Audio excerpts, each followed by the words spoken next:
हाय सगळ्यांना माझा नमस्कार. सगळ्यांचं स्वागत आहे आपल्या श्री कलेक्शन मध्ये. 26 जानेवारी प्रजासत्ताक दिन.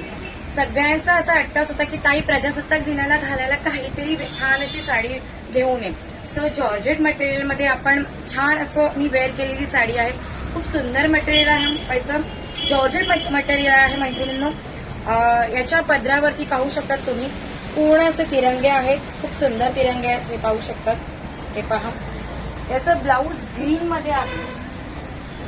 याचं ब्लाऊज ग्रीन मध्ये आहे. याचं ब्लाऊज पाहू शकतात तुम्ही, खूप सुंदर दिलेलं आहे मैत्रिणींनो. ब्लाऊज सुद्धा बॉर्डरला तिरंगे असं दिलेले आहे, हे पाहू शकतात. याचं ब्लाऊज आहे, ब्लाऊज ग्रीन कलरचा आहे. मी वेअर केलेलं हे वेगळे. खूप सुंदर साडी आहे. तुम्हाला कॅमेऱ्यात जशी दिसते ऍज इट इज तशी आहे. खाली पूर्ण साडीवरती तिरंगे आहे, पदरावरती तिरंगे आहे आणि जॉर्जेट मटेरियल आहे. आपण जे वेअर करू तशी साडी बॉडी शेप घेते मैत्रिणींनो. खूप साऱ्या क्वांटिटीमध्ये या साड्या आलेल्या आहेत. ज्यांना कोणाला या साड्या आवडल्या असेल तर नक्की आपल्या श्री कलेक्शनला एकदा व्हिजिट करा आणि तुमची ऑर्डर कन्फर्म करा. Thanks for watching. Her her